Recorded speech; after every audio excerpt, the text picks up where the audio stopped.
Hi friends, మనం insurance ఎందుకు చేయించుకుంటాం? కుటుంబ యజమానిగా ఇంటికి పెద్ద దిక్కు మనం అయితే మన భార్య పిల్లలు మనం ఉన్నప్పుడు ఎంత హాయిగా బతుకుతాంలో మనకి ఏదైనా జరగరాని జరిగితే వాళ్ళు బతకడంలో ఎక్కడ ఇబ్బంది పడొద్దని ఏం చేస్తాం ముందు చూపుతోని ఇన్సూరెన్స్ చేయించే ఆలోచనలో మనం ఉండిపోతాం. మనకు ఆలోచన వచ్చినప్పుడు ఏం చేస్తాం?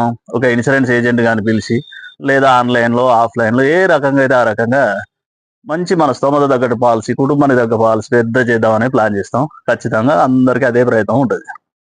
అలా చేసే వాళ్ళం ఏం చేస్తాం? మెడికల్‌గా అన్నీ ఫిట్ అయ్యి, కట్టాల్సిన డబ్బులు కట్టి, పాలసీ నంబర్ పడేదాకా ఎన్ని సార్లు తిరిగానో అన్ని సార్లు తిరుగుతాం ఫ్రెండ్స్. తిరిగి తిరిగి పాలసీ నంబర్ వేయించుకుంటాం. పాలసీ బాండ్ ఇంటికొస్తది. భార్య పిల్లలకి చెప్పి, "బిడ్డ, లేకపోతే భార్యకైతే భార్యకు ఏదన్నా ఇబ్బంది జరిగినప్పుడు నాకేమైనా జరిగితే మీకు ఇన్సూరెన్స్ డబ్బులొస్తాయి. ఇక్కడికి పోతాయి" అని చెప్పి చెప్తాం. పాలసీ రెగ్యులర్‌గా కట్టుకుంటా పోతాండు. కట్టుకుంటా పోంగా ఒక అనుమానం రావచ్చు. నాకు పాలసీ తీసుకోవడానికే ఇన్ని రకాలుగా ఇబ్బందులు పడ్డా, మెడికల్ టెస్ట్ అని అదోటి ఇదోటి అని చేసిర్రు. నాకు కొంచెం టైం పట్టింది తీసుకోవడానికే. ఏదన్నా ఇబ్బందయి నాకేమన్నా అయితే నా ఇన్సూరెన్స్ డబ్బులు నా భార్య పిల్లలకు కరెక్ట్ ఇస్తారా? కంపెనీ వాళ్ళు ఏమన్నా ఇబ్బంది పెడతారా అని ఒక అనుమానం రావచ్చు.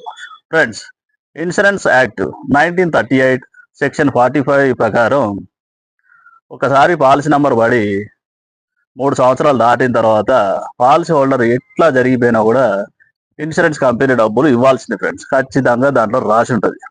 ఇది ఐఆర్‌డీఏలో కూడా ఒక సెక్షన్ లాగా ఉంటుంది.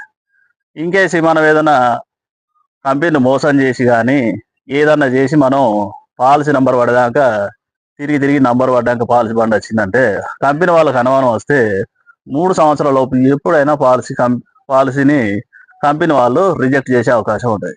ఇన్‌కేస్ 3 సంవత్సరాలు దాటిన తర్వాత ఎటువంటి సాకులు చూపించకుండా ఇన్సూరెన్స్ డబ్బులు పూర్తిగా ఇవ్వాల్సింది ఫ్రెండ్స్. కాబట్టి ఈ వీడియోని మీరు అందరూ సేవ్ చేసుకోండి. మీ భార్య పిల్లలకు అర్థమయ్యేటట్టు దీని గురించి చెప్పండి ఫ్రెండ్స్. దీంట్లో ఎట్లాంటి అనుమానం లేదు.